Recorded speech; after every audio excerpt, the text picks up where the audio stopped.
The screaming stopped at 0347 hours on March 18, 1970, and I've been hearing those children's voices every night for the past 53 years. We weren't supposed to be in Cambodia. Officially, American forces had never crossed the border from Vietnam. Officially, the mission briefing we received that morning never happened. Officially, the village of Pre Vang was never marked on any military map, and the 7 people who died there were never born. But I was there. I pulled the trigger. And I've spent half a century trying to forget the sound a 5-year-old makes when she realizes her mother isn't getting up. Lieutenant Morrison called it a reconnaissance in force. Intelligence had reported NVA movement in the area weapons, caches, supply routes, possible command structure. Our orders were simple: locate, identify, eliminate. Standard search and destroy.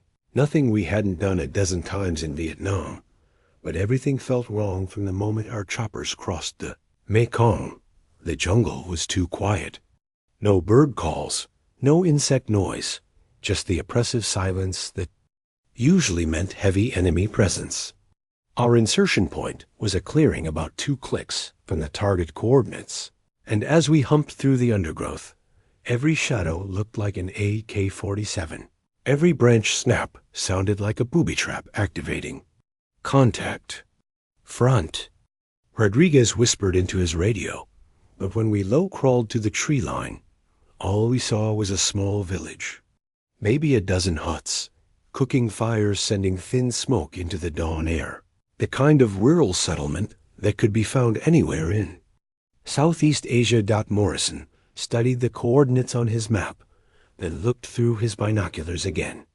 "This is it," he said. "Intelligence says this is a major NVA staging area." I looked at the village through my rifle scope. A woman was hanging laundry outside one of the huts. An old man sat in the shade, smoking a pipe. Children played in the dirt with sticks and stones. "Sir," I said, "I don't see any military activity." "That's the point, Corporal. They're hiding in plain sight. Classic communist tactic use civilian cover to mask military operations." But something in Morrison's voice suggested he wasn't seeing military targets either. Something suggested he was trying to convince himself as much as us. "Rules of engagement?" Rodriguez asked. Morrison was quiet for a long moment. Then, "Command says these coordinates contain hostile forces. Command says we eliminate all threats and search for intelligence materials. Sir, those look like civilians." "Corporal, you see what Command tells you to see. Nothing more, nothing less." We waited until full daylight, watching the village through our scopes. The more I observed, the more certain I became that we were looking at a family. An extended family, maybe 3 generations, living in the kind of rural poverty that the war had made common throughout Indochina. No weapons, no military equipment, no young men of fighting age. Just women, children, and elderly farmers trying to survive in a war zone. But our orders were clear. And in the Army, you follow orders. The assault began at 0630. Morrison led us in from the north, while Rodriguez's team approached from the south. Standard envelopment tactics, designed to prevent enemy escape and ensure complete tactical control. The first shot came from Johnson's M16. An old woman had spotted our movement and started shouting in Khmer. Johnson claimed later that she was warning enemy positions, but I saw her face through my scope. She wasn't alerting fighters. She was screaming for her family to run. After that first shot, everything happened fast. Automatic weapons fire, grenades, the chaos of close quarters, combat in a confined space. But it wasn't combat, it was slaughter. The people in that village had no weapons, no training, no way to fight back. They just died. I found myself in the largest hut, my rifle trained on a woman who was shielding 2 small children behind her body. She was maybe 25, wearing the simple black clothing common to rural Cambodia. Her eyes were wide with terror, but she wasn't begging for her life. She was singing a lullaby, soft and melodic, the kind of song mothers sing to comfort frightened children during thunderstorms.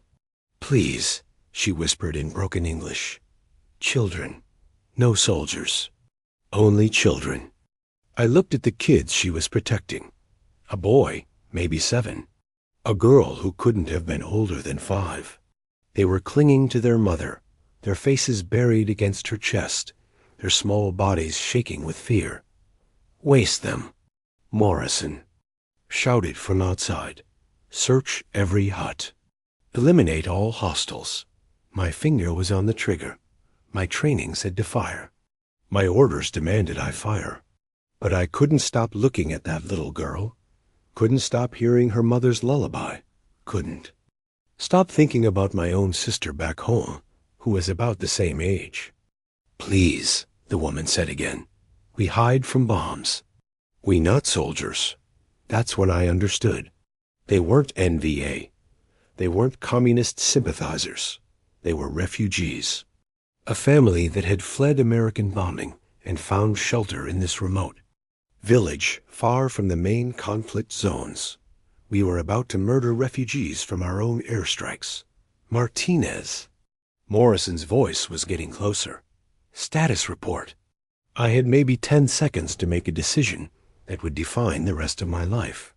Follow orders and execute 3 innocent people, or refuse and face court-martial for disobedience in a combat zone. I chose orders. I chose survival.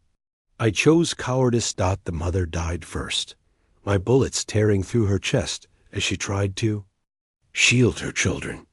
The boy died next, a single shot to the head as he tried to run for the door. The little girl died last, curled in the corner, still clutching a wooden doll her mother had made.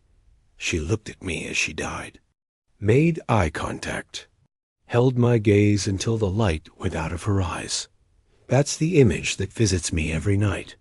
A 5-year-old girl murdered by an American soldier, wondering why the world had become so cruel. The sweep took 43 minutes. 7 people killed, all civilians.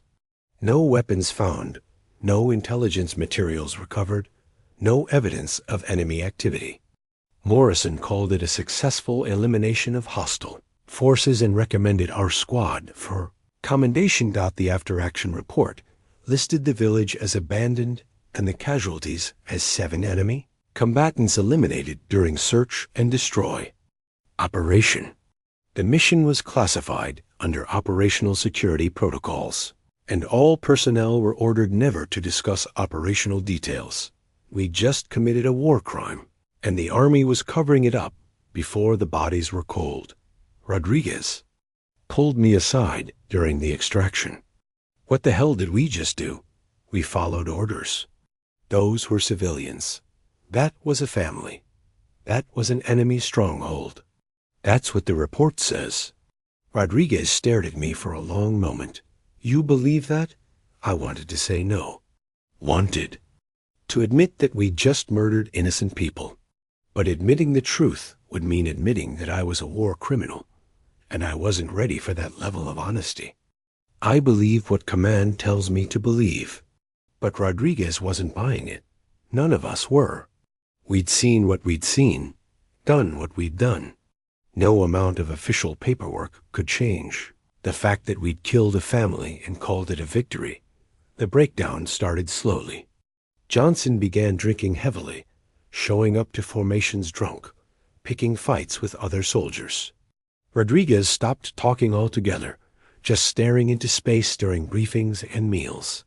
Williams developed a stutter that got worse whenever anyone mentioned the mission. Morrison tried to keep us together, but he was falling apart too. I caught him throwing up behind the mess tent one morning, his face pale and sweaty, like he was fighting off food poisoning. But I knew it wasn't food poisoning. It was guilt. 2 weeks later, command announced that our squad was being rotated back to the States early. Outstanding performance under extreme conditions, they said. Well-deserved rest and reassignment. We knew the real reason. We were security risks.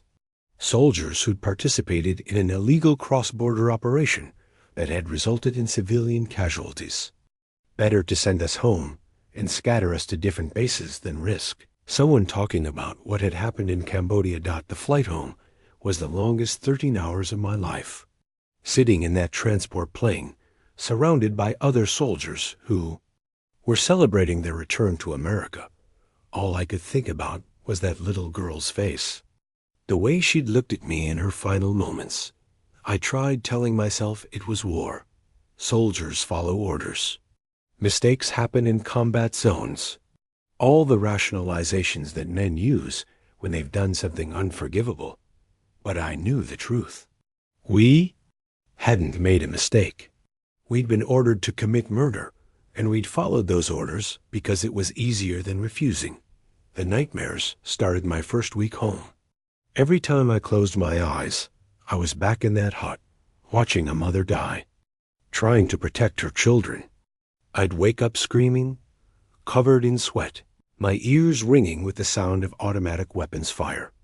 The VA doctors called it combat stress. They gave me pills, recommended therapy, suggested I join veteran support groups. But how do you tell a therapist that you murdered children? How do you explain to other veterans that your PTSD comes from being a war criminal? I tried to build a normal life. Got married, had kids, worked construction jobs. It kept my hands busy and my mind occupied. But the guilt never left. Every time I looked at my own children, I thought about the kids I'd killed in Cambodia. Every time I heard a lullaby, I remembered the song that Mother had been singing when I shot her. Rodriguez committed suicide in 1978. Carbon monoxide poisoning in his garage, with a note apologizing to his family for things I can't take back. Johnson died in a car accident in 1982, though the police report mentioned he'd been drinking. Williams overdosed on heroin in 1985. One by one, my squad was dying. Not from enemy action, but from the weight of what we'd done. Morrison lasted the longest, made it to 1998 before putting his service pistol in his mouth and pulling the trigger. His suicide note was just 3 words. We killed innocents. I was the only survivor. The only witness to what had happened in that Cambodian village. The only person who could tell the truth about 7 people who'd been erased from history. But I stayed silent. For 30 years, I stayed silent. It wasn't until 2000, when the My Lai massacre details became public, that I realized other people had faced the same choice I'd faced. Other soldiers had been ordered to kill civilians and had followed those orders. The difference was that some of them had eventually found the courage to speak out, contacted a journalist who specialized in war crimes reporting, told him about the village, about the family, about the cover-up that had followed. He was interested, but he needed corroboration. Documents, witnesses, something more than the testimony of a single veteran. But everyone else was dead. All the records were classified. The village probably didn't even exist anymore. Decades of bombing and civil war had erased most traces of rural Cambodia from that era. I was a voice crying in the wilderness, claiming atrocities that couldn't be proven and implicating people who were beyond reach of justice. The journalist published a small piece about unreported incidents from the secret war in Cambodia. My story was buried in the middle, just a few paragraphs about alleged civilian casualties during cross-border operations. No names, no specific locations, no accountability for anyone involved. It felt like the final insult. 7 people had died, and their deaths couldn't even merit a full news story. That's when I decided to write this account. Not for publication, not for historical records, but for my own conscience. A full confession of what I'd done, what we'd all done, in that village 53 years ago. I'm 71 now. Heart problems, diabetes, all the ailments that come with age and a lifetime of carrying unbearable guilt. My wife died 2 years ago. My children live on the other coast, and most days I feel like I'm just waiting for permission to join the rest of my squad in whatever afterlife awaits war criminals. But those voices won't let me rest. Every night, I hear that mother singing her lullaby. Every night, I see that little girl's eyes looking at me with confusion and terror. Every night, I relive the moment when I chose orders over humanity. They called it a sweep. Intelligence called it a successful elimination of enemy forces. Command called it classified operational security. We knew it was a massacre. 7 innocent people died because American intelligence needed to justify its presence in Cambodia, because military commanders needed body counts to prove their effectiveness, because soldiers like me were too coordinated to refuse illegal orders. I've written letters to the families, though I don't know their names or have addresses to send them to. I've donated money to Cambodian refugee organizations, though no amount of charity can bring back the dead. I've tried to atone for my sins through volunteer work and community service, though I know redemption is beyond my reach. This confession is all I have left. The truth about what happened in that village, preserved in words that will outlive me. Maybe someday someone will read this and understand that war crimes aren't just committed by monsters. They're committed by ordinary soldiers who follow orders when they should follow their conscience. The little girl I killed would be 58 years old now if she'd lived. She might have had children of her own grandchildren who would carry on her family's story. Instead, she died clutching a wooden doll in a village that no longer exists, murdered by a scared American kid who was too cowardated to say no. I hear her crying every night. For 53 years, I've heard her crying.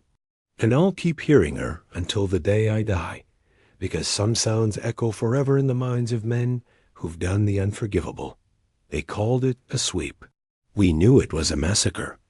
And the screaming only stopped when there was no one left alive to scream.